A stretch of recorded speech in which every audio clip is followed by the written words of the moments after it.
Hi friends, welcome to Thilaga's kitchen.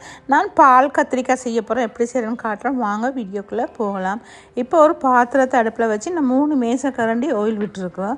இப்போ 3/4 tumbler கட்டி தேங்காய் பால் அந்த எண்ணெயோடு சேர்த்து இப்போ கத்திரிக்காவை நல்லா கழுவி இந்த மாதிரி கட் பண்ணி அதில் சேர்க்குறேன். நான் உப்பு மஞ்சள் ஒன்றுமே கத்திரிக்காய்க்கு சேர்க்கல.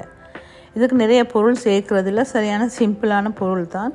இப்போ சேர்த்து இதுக்கு தேவையான அளவு உப்பும் கொஞ்சம் சேர்த்து மஞ்சத்தூள் அதுவும் கொஞ்சம் சேர்க்கணும். குழம்பு மிளகாத்தூளோ தனி மிளகாத்தூள் ஒன்றுமே சேர்க்குறதில்ல. இப்போ இதுக்கு மஞ்சத்தூளும் கொஞ்சமாக சேர்த்து இதை அப்படியே மூடி வைக்கிறது. இது கரண்டியெல்லாம் போட்டு நாங்கள் கிளறி கொண்டே இருக்கிறதில்ல. இதை மூடி வச்சு தான் நாங்கள் செய்யணும். இப்போ அகப்பையால் தான் இதை மிக்ஸ் பண்ணணும்.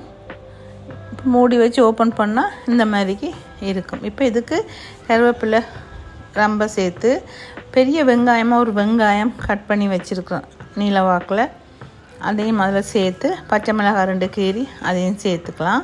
சேர்த்து இப்போ திரும்ப கொஞ்சம் இதை மூடி வைக்கணும். மிக்ஸ் பண்ணிவிட்டு மூடி வைக்கணும். இது சைட் டிஷ்ஷாக தான் நான் செய்கிறேன். இதுக்கு ஒன்றுமே சேர்க்கல. கடுகு தூள் மட்டும் ஒரு 1/2 தேக்கரண்டி கடுகு தூள் சேர்த்து இப்போ எல்லாம் மிக்ஸ் பண்ணி திரும்ப கொஞ்சம் மூடி வைப்போம்.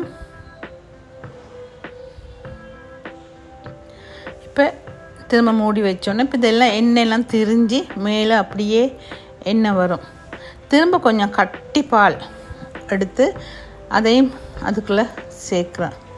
பால் எவ்வளோத்துக்கு நாங்கள் திக்காக சேர்க்குறோமோ அவ்வளோத்துக்கு இந்த சைட் டிஷ் டேஸ்ட்டாக இருக்கும். இப்போ பால் சேர்த்து கொஞ்சம் மூடி வைக்கணும். திரும்பவும் எல்லாம் இப்படியே எண்ணெய் திரிஞ்சு கத்திரிக்காய் நல்லா வெந்து உப்பெல்லாம் அளவாக இருக்கும். இதுக்கு புளி ஒன்றுமே சேர்க்குறதில்ல. இது தேங்காய் பால்லையே தான் சமைக்கிறது. இப்போ இதெல்லாம் ரெடி ஆகிட்டுது. இது அப்படியே நாங்கள் எடுத்து சைட் டிஷ்ஷாக வச்சு சாப்பிட வேண்டியது தான். இது சரியான சிம்பிளான ரெசிபி. இதே மாதிரி நீங்களும் செய்து பாருங்கள். உங்களுக்கெல்லாம் பிடிச்சிருக்கும்.